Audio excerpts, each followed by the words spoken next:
ایک زمانے میں प्राचीन मिस्र में एक दानिशमंद और धनी व्यापारी था जिसका नाम रहीम था। वह अपनी धन की समझ और मेहरबानी के लिए पूरी दुनिया में मशहूर था।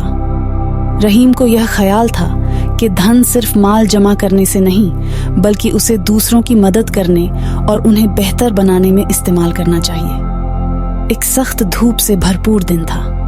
एक गरीब किसान जिसका नाम अब्दुल था रहीम के पास मदद की तलाश में आया।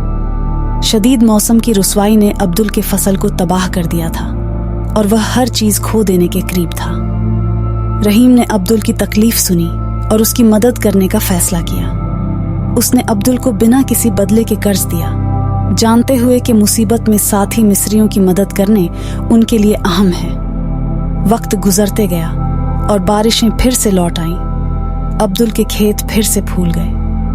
रहीम की मेहरबानी का शुक्रगुजार अब्दुल ने कर्ज ईमानदारी से अदा किया, लेकिन रहीम ने अब्दुल के लिए एक हैरत अंगेज तोहफा रखा था। कर्ज की पूर्दारी कबूल करने के बजाय उसने अब्दुल को मशवरा दिया कि वह अपनी पैदावार में से कुछ हिस्सा उन लोगों के साथ बांटे करें जो मदद की ज़रूरतमंद थे, ताकि मेहरबानी और करम का जज्बा पूरी कौम में फैल सके।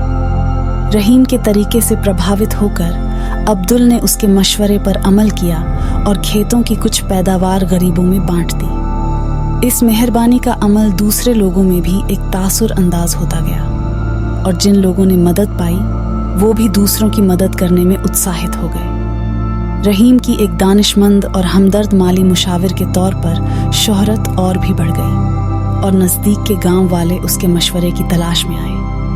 उसने उन्हें बजट बनाना, बचत करना और मालियत को समझदारी से लगाना सिखाया ताकि उनका मुस्तकबिल महफूज हो सके। उसकी रहनुमाई के जरिए मिस्री लोग तरक्की कर गए और गरीबी में कमी आई। इस कहानी से यह सबक मिलता है कि हकीकी माली तजुर्बा सिर्फ अपनी दौलत जमा करने में नहीं है बल्कि उसे दूसरों की मदद करने और पूरी कौम को बेहतर बनाने में इस्तेमाल करना चाहिए। रहीम के पैगाम ने हमें याद दिलाया है कि माली कामयाबी जब तक हमदर्दी और मेहरबानी के साथ न हो एक ताकतवर और बेहतरीन चीज नहीं बन सकती। आप लोग भी इस कहानी को आगे शेयर करके लोगों के अंदर दूसरों की मदद करने का जज्बा पैदा कर सकते हैं।